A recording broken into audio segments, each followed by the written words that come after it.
नमस्कार बच्चों। आज हम कक्षा 9 के राजनीति शास्त्र के अध्याय 3 के बारे में पढ़ेंगे और इस अध्याय का नाम है चुनावी राजनीति।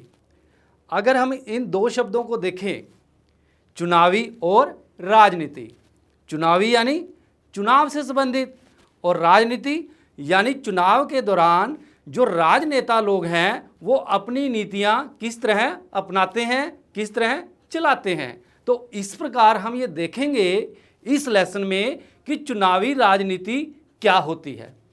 आपको पता ही है कि एक लोकतांत्रिक देश में क्या होता है। सीधी सी बात है, सबको पता है कि लोग शासन करते हैं, लोगों का शासन होता है। लेकिन आप ये भी जानते हैं कि जो लोग हैं वो प्रत्यक्ष रूप से जो शासन है वो नहीं करते और ना ही उनके लिए संभव है। इसीलिए वो क्या करते हैं, वो अपने माध्यम से कुछ लोगों को चुनते हैं जो देश का शासन कर सकें। और इस लेसन में हम ये देखेंगे कि भारत में जो लोग हैं चुनावों के माध्यम से किस प्रकार अपने प्रतिनिधियों को चुनते हैं। और इसी के साथ साथ इस चुनावी राजनीति वाले अध्याय में हम ये देखेंगे कि चुनाव प्रक्रिया क्या है और जो चुनाव से संबंधित जो चीज़ें हैं वो कौन कौन सी होती हैं। जैसे कि जो चुनाव हैं भारत में या कहीं अन्य जगह पर, क्या वो लोकतांत्रिक ढंग से हो रहे हैं, और जो चुनाव अभियान होता है उसके बाद जो चुनावी प्रक्रिया के दौरान जो उम्मीदवार हैं अपना नामांकन पत्र दाखिल करते हैं, फिर जो मतगणना होती है और उसके बाद जो परिणाम आते हैं। और उसके साथ साथ हम ये भी देखेंगे कि भारत में जो चुनाव हुए हैं क्या वो स्वतंत्र और निष्पक्ष हैं। और इसी के साथ साथ ये भी देखेंगे कि इन चुनावों को जिसने कराया, जो चुनाव आयोग है, जो निर्वाचन आयोग है, उसकी भूमिका के बारे में भी हम पढ़ेंगे।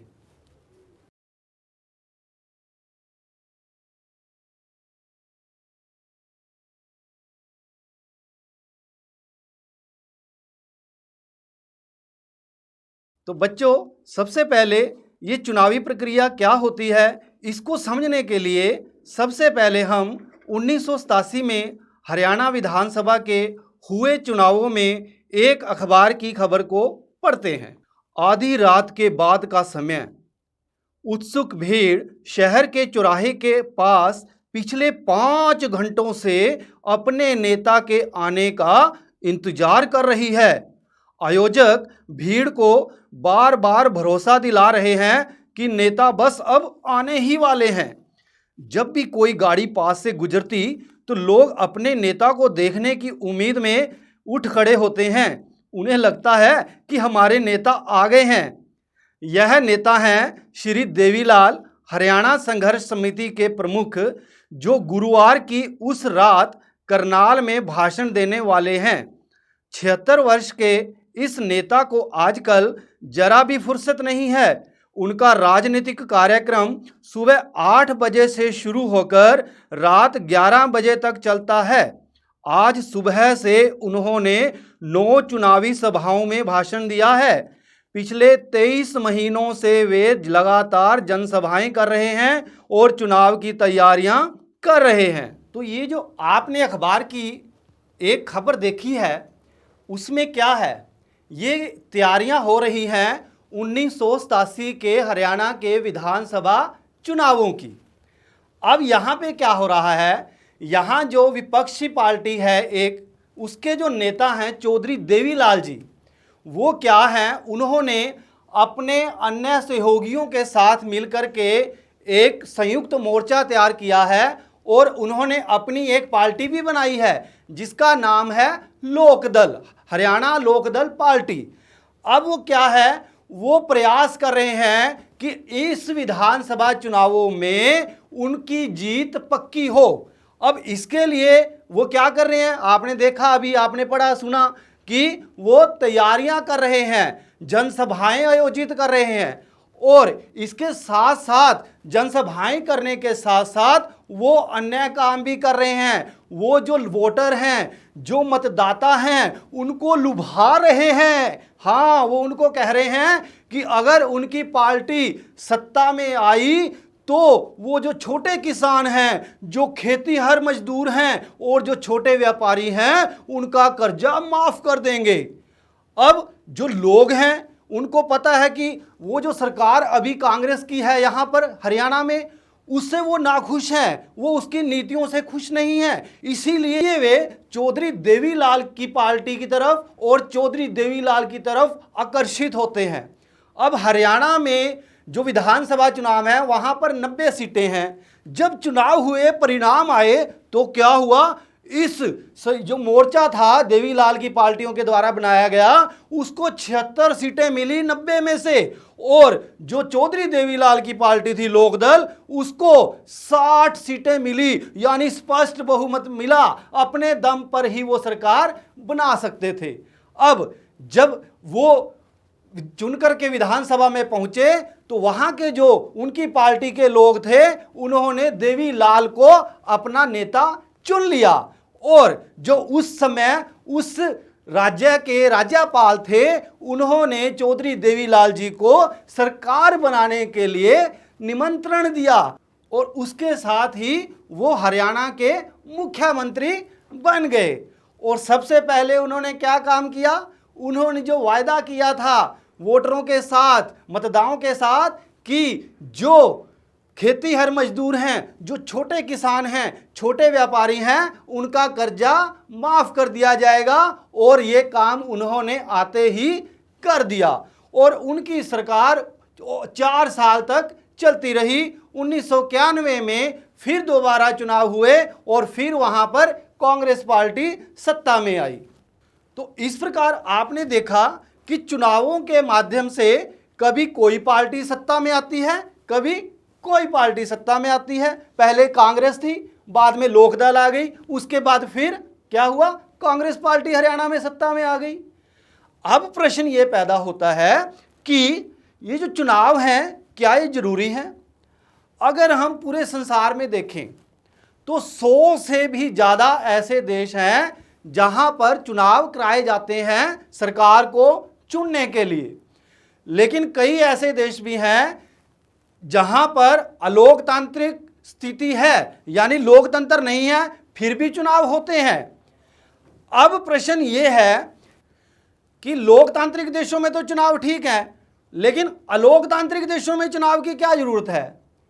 हमने पिछले अध्यायों में आपने भी पढ़ा होगा कि क्या होता है कि जब बड़े समुदाय की बात आती है तो वहां पर एक जगह पर बैठ करके जो देश को चलाने के लिए फैसले हैं वो नहीं लिए जा सकते। जब छोटे समुदाय की बात होती है तो वहां पर सब लोग बैठ करके बातचीत कर सकते हैं, फैसले ले सकते हैं। लेकिन जब बड़े समुदाय, बड़े देश की बात हम करते हैं तो ऐसी स्थिति में तो बड़ा मुश्किल हो जाता है। तो ऐसी स्थिति में एक ही विकल्प बचता है और वो है चुनाव। अब हम बात करेंगे कि जो चुनाव हैं वो लोकतांत्रिक ढंग से हुए हैं या नहीं हुए हैं। पहले तो हमें जानना चाहिए कि जो लोकतांत्रिक देश हैं वहाँ पर चुनाव होते हैं, लेकिन जैसा कि हमने पहले भी कहा कि कई अलोकतांत्रिक देश भी ऐसे हैं जहाँ पर चुनाव होते हैं। अब वो चुनाव लोकतांत्रिक ढंग से हुए, ठीक ढंग से हुए या नहीं हुए, इसके बारे में क्या पैमाने होने चाहिए? क्या चुनाव के बिना भी लोकतांत्रिक ढंग से प्रतिनिधियों का चुनाव किया जा सकता है? आइए एक ऐसी जगह के बारे में कल्पना करें जहां प्रतिनिधियों का चुनाव उम्र और अनुभव के आधार पर किया जाता है, या ऐसी जगह की कल्पना करें जहां प्रतिनिधियों का चुनाव शिक्षा या ज्ञान के आधार पर होता हो।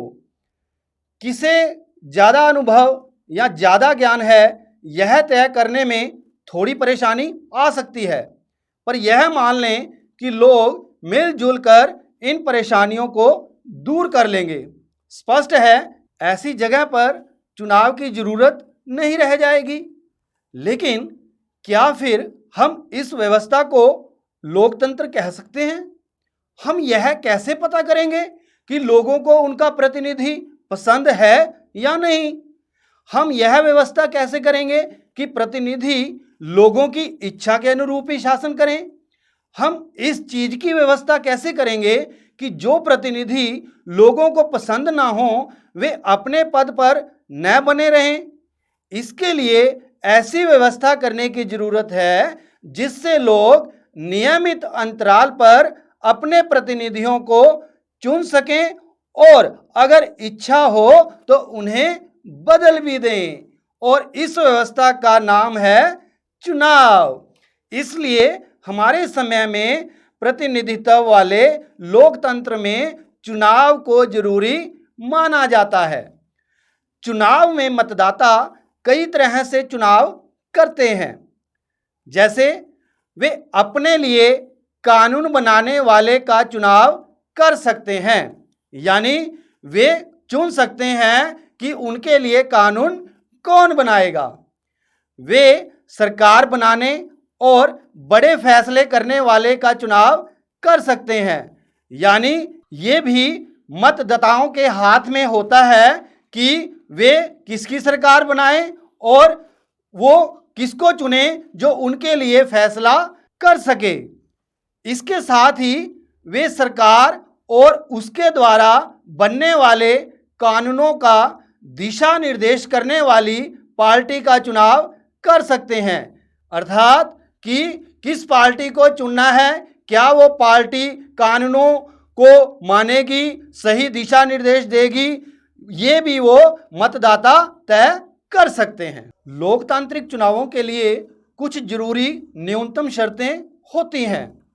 जैसे पहली, हर किसी को चुनाव करने की सुविधा हो, यानी हर किसी को मत अधिकार हो और हर किसी के मत का समान मोल हो।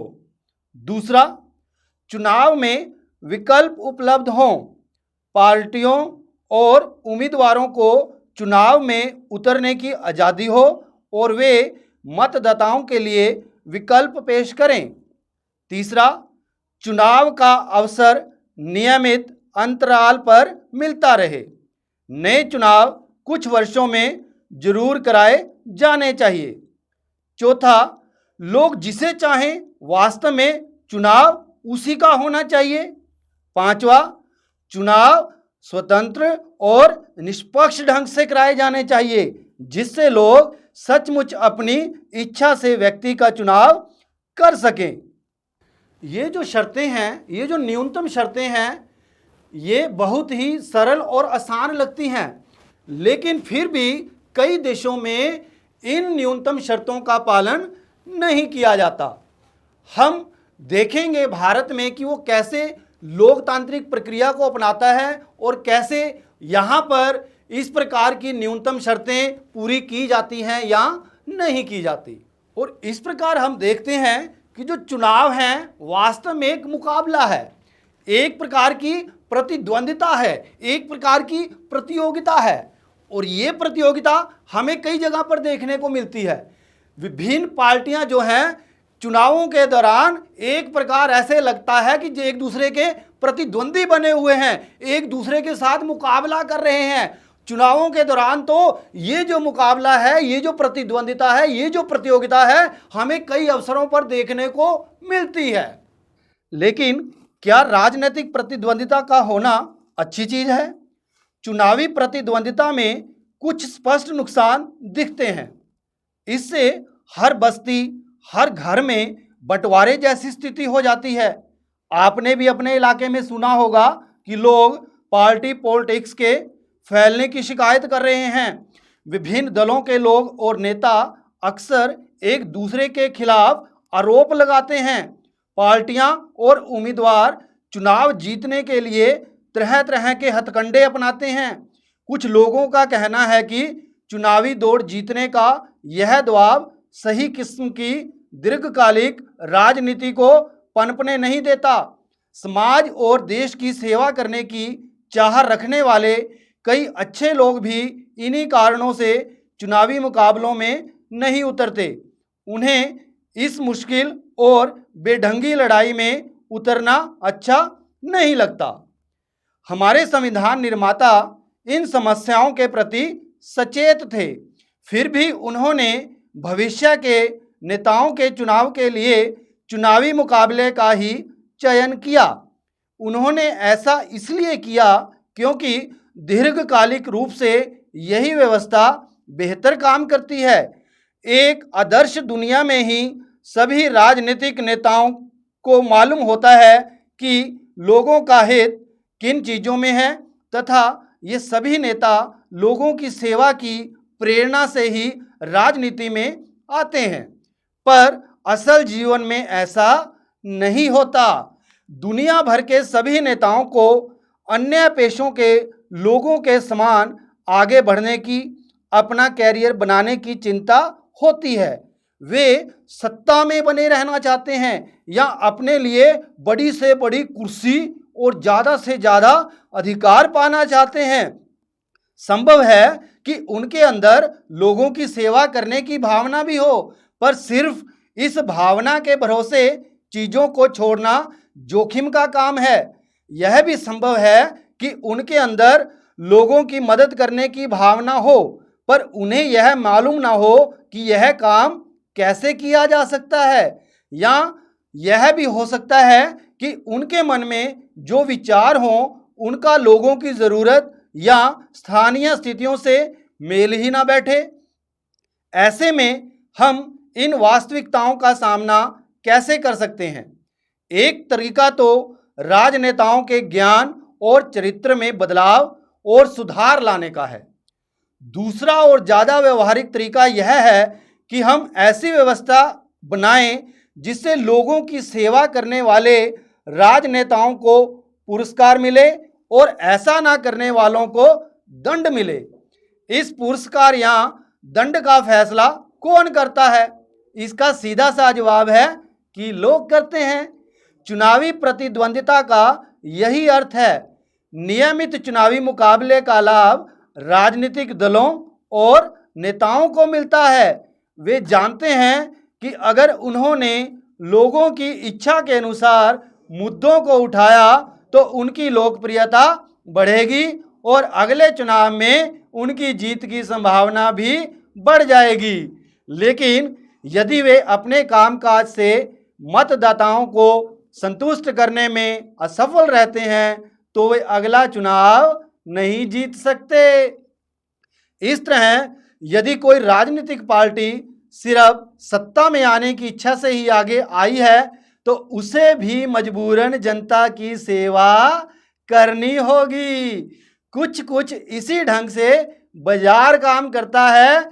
भले ही कोई दुकानदार अपने फायदे की सोचता हो, उसे मजबूरन ग्राहक को अच्छा सौदा देना ही पड़ता है। अगर वह ऐसा नहीं करता तो ग्राहक दूसरी दुकान देखेगा।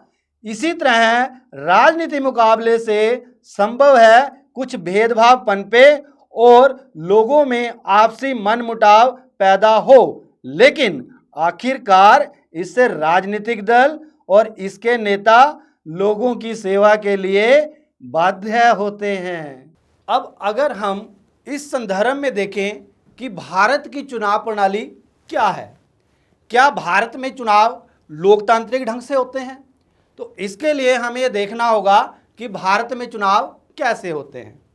आपको पता है कि भारत के लोग यहाँ लोकसभा और राज्यों की विधानसभाओं के प्रतिनिधियों को चुनते हैं।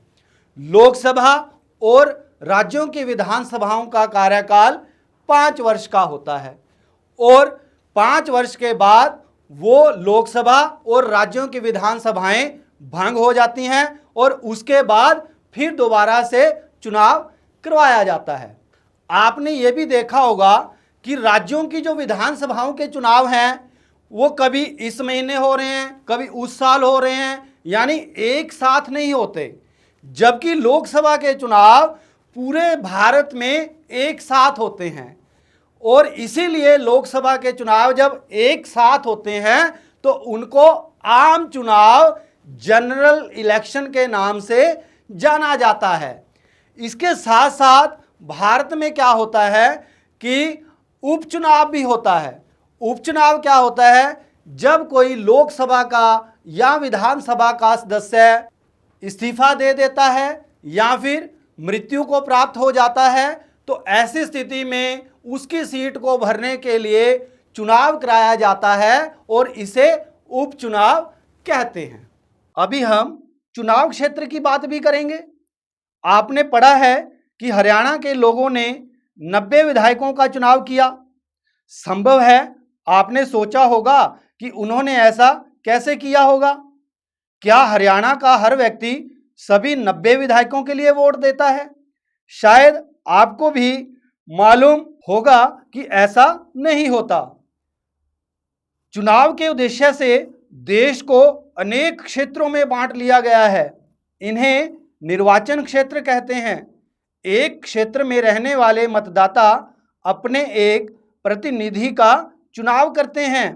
लोकसभा चुनाव के लिए देश को 543 निर्वाचन क्षेत्रों में बांटा गया है। हर क्षेत्र से चुने गए प्रतिनिधियों को संसद सदस्य कहते हैं। लोकतांत्रिक चुनाव की एक विशेषता है हर वोट का बराबर मूल्य। इसलिए हमारे संविधान में यह व्यवस्था है कि हर चुनाव क्षेत्र में मतदाताओं की संख्या काफी हद तक एक समान हो। इसी प्रकार प्रत्येक राज्य को उसकी विधानसभा की सीटों के हिसाब से बांटा गया है। इन सीटों से निर्वाचित प्रतिनिधियों को विधायक कहते हैं।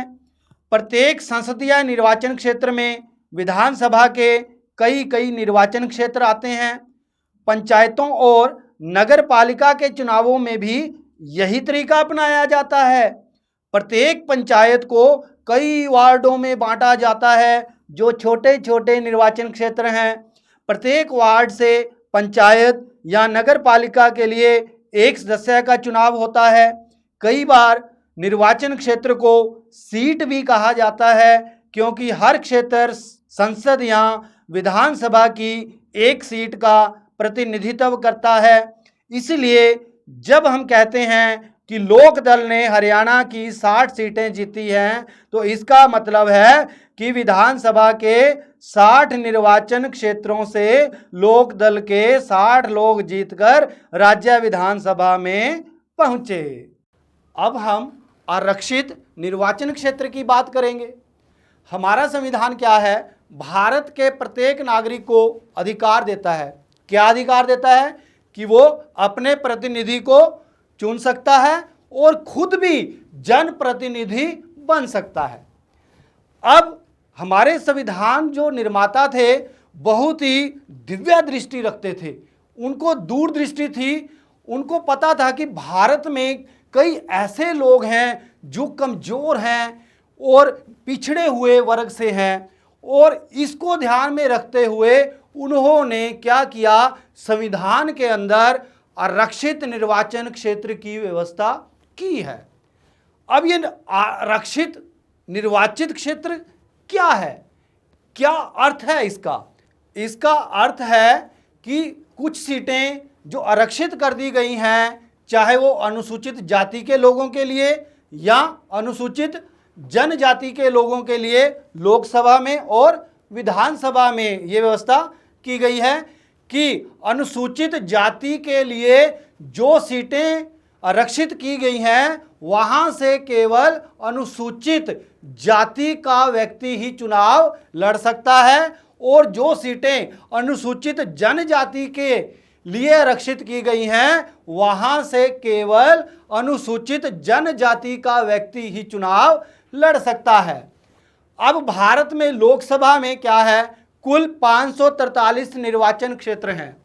इनमें से 412 ऐसे निर्वाचन क्षेत्र हैं जो सामान्य हैं। सामान्य यानी यहां से कोई भी व्यक्ति चुनाव लड़ सकता है, चाहे वो अनुसूचित जाति का है, चाहे अनुसूचित जनजाति का है, या अन्य किसी भी वर्ग का है।